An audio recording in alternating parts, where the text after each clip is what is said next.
Hello valued viewers, welcome back to iMUSICWKN-ETC. Today, we are going to delve the contents of the book of Genesis chapter 39 and chapter 40. God's presence with and choice of Joseph are repeatedly made specific. The Lord was with Joseph in slavery, and he became a successful man. Genesis 39 verse 2, his master saw that the Lord was with him, and that the Lord caused all that he did to prosper in his hands. Genesis 39 verse 3. Genesis returns from describing the scandalous family history of Judah in chapter 38. Here, Scripture resumes a focus on Joseph, sold by his brothers into slavery in Egypt, covered in Genesis 37 verse 26 to 28. Joseph is purchased by a powerful Egyptian official, the captain of the guard. Though Joseph is no longer in the land of promise or with his family, the Lord is still with him. Joseph has not been abandoned. Potiphar, Joseph's master, soon sees that Joseph is successful in all he does. Not only is the Hebrew slave a hard worker and man of integrity, but he is also blessed by his Hebrew God. Before long, Potiphar installs Joseph as the head of his entire household. As a result, everything Joseph is responsible for thrives. Potiphar's household apparently grows in wealth and well-being, and Joseph's God is given the credit. This is about the best outcome Joseph could have hoped for as a slave in Egypt, written in Genesis 39 verse 1 to 6. A complication arises, however. Like his mother Rachel, Joseph is blessed with exceptional good looks. He is extremely attractive. Soon, Potiphar's wife notices him and decides she will seduce him. Or, rather, she will try. One day she commands him, "Lie with me." Perhaps she made a regular practice of sleeping with her husband's slaves, Genesis 39 verse 7. Injustice after injustice is piling up on Joseph, and yet, we are told, the Lord is with Joseph still, Genesis 39 verse 21. The same pattern as in Potiphar's household appears in the jail, Genesis 39 verse 21 and 23. The keeper of the prison puts Joseph in charge of the prisoners, and Joseph again is supervising and prospering. Joseph hears that two high-end prisoners, servants of Pharaoh no less, are troubled by their dreams, Genesis 40 verse 5 to 8. And, showing his faith even through the middle of these great difficulties, Joseph asks them to tell him their dreams, saying, "Do not interpretations belong to God?" Genesis 40 verse 8. Sit back, relax and enjoy watching and listening to the book of Genesis chapter 39 and chapter 40.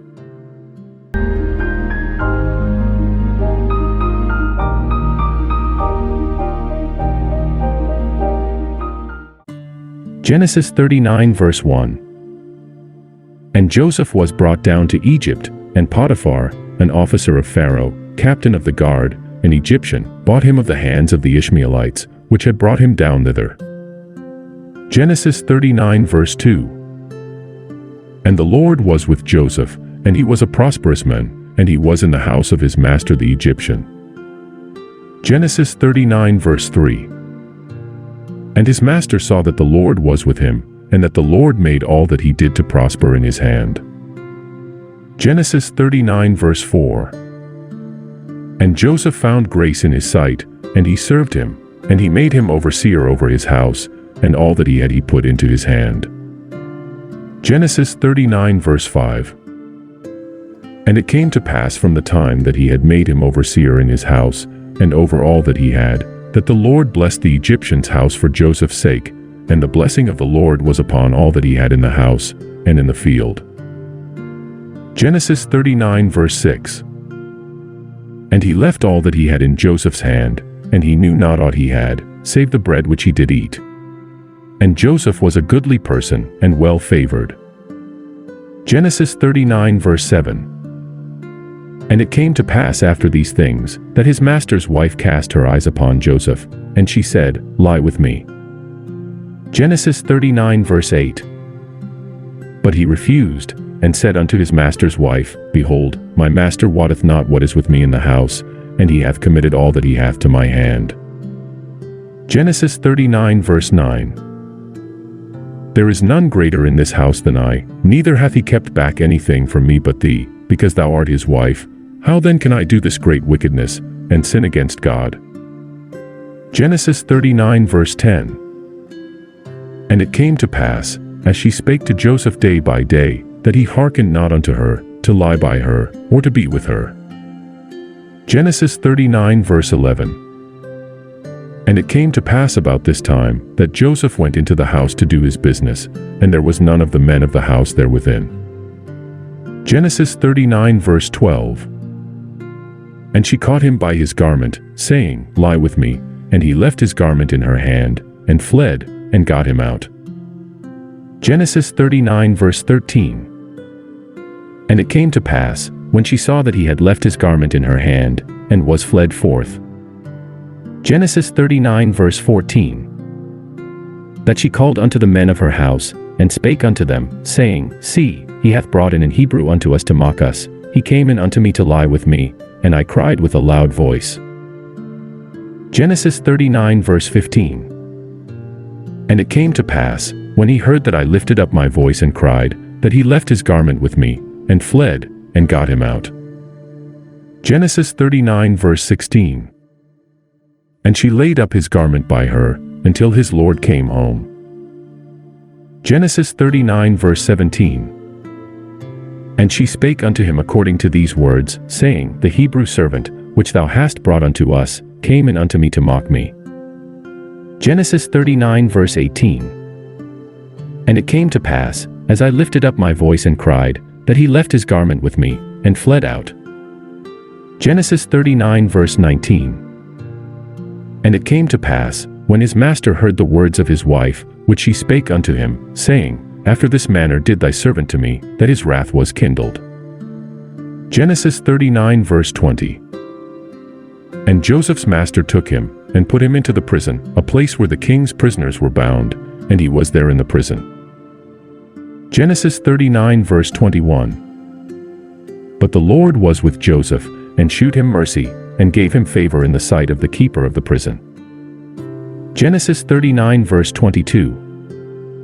And the keeper of the prison committed to Joseph's hand all the prisoners that were in the prison, and whatsoever they did there, he was the doer of it. Genesis 39 verse 23.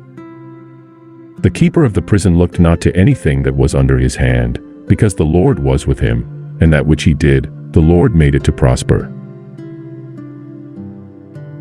Before we proceed to the next chapter of the book of Genesis, please take a few minutes to comment, like and subscribe to our channel.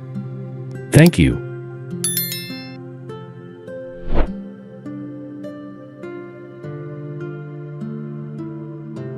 Genesis 40 verse 1. And it came to pass after these things, that the butler of the king of Egypt and his baker had offended their lord the king of Egypt. Genesis 40 verse 2. And Pharaoh was wroth against two of his officers, against the chief of the butlers, and against the chief of the bakers. Genesis 40 verse 3. And he put them in ward in the house of the captain of the guard, into the prison, the place where Joseph was bound. Genesis 40 verse 4. And the captain of the guard charged Joseph with them, and he served them, and they continued a season in ward. Genesis 40 verse 5. And they dreamed a dream both of them, each man his dream in one night, each man according to the interpretation of his dream, the butler and the baker of the king of Egypt, which were bound in the prison. Genesis 40 verse 6. And Joseph came in unto them in the morning, and looked upon them, and, behold, they were sad. Genesis 40 verse 7. And he asked Pharaoh's officers that were with him in the ward of his lord's house, saying, Wherefore look ye so sadly today? Genesis 40 verse 8. And they said unto him, We have dreamed a dream, and there is no interpreter of it. And Joseph said unto them, Do not interpretations belong to God? Tell me them, I pray you. Genesis 40 verse 9. And the chief butler told his dream to Joseph, and said to him, In my dream, behold, a vine was before me. Genesis 40 verse 10. And in the vine were 3 branches, and it was as though it budded, and her blossoms shot forth, and the clusters thereof brought forth ripe grapes. Genesis 40 verse 11. And Pharaoh's cup was in my hand, and I took the grapes, and pressed them into Pharaoh's cup, and I gave the cup into Pharaoh's hand. Genesis 40 verse 12. And Joseph said unto him, This is the interpretation of it, the 3 branches are 3 days. Genesis 40 verse 13. Yet within 3 days shall Pharaoh lift up thine head, and restore thee unto thy place, and thou shalt deliver Pharaoh's cup into his hand, after the former manner when thou wast his butler. Genesis 40 verse 14. But think on me when it shall be well with thee, and shew kindness, I pray thee, unto me, and make mention of me unto Pharaoh, and bring me out of this house. Genesis 40 verse 15. For indeed I was stolen away out of the land of the Hebrews, and here also have I done nothing that they should put me into the dungeon. Genesis 40 verse 16. When the chief baker saw that the interpretation was good, he said unto Joseph, I also was in my dream, and, behold, I had 3 white baskets on my head. Genesis 40 verse 17. And in the uppermost basket there was of all manner of baked meats for Pharaoh, and the birds did eat them out of the basket upon my head. Genesis 40 verse 18. And Joseph answered and said, This is the interpretation thereof, the 3 baskets are 3 days. Genesis 40 verse 19. Yet within 3 days shall Pharaoh lift up thy head from off thee, and shall hang thee on a tree, and the birds shall eat thy flesh from off thee. Genesis 40 verse 20. And it came to pass the 3rd day, which was Pharaoh's birthday, that he made a feast unto all his servants, and he lifted up the head of the chief butler and of the chief baker among his servants. Genesis 40 verse 21. And he restored the chief butler unto his butlership again, and he gave the cup into Pharaoh's hand. Genesis 40 verse 22. But he hanged the chief baker, as Joseph had interpreted to them. Genesis 40 verse 23. Yet did not the chief butler remember Joseph, but forgat him. If you enjoy watching and listening to our videos, please take a few minutes to comment, like, and subscribe to iMUSICWKN-ETC. And don't forget to share this video with your families and friends. Thank you.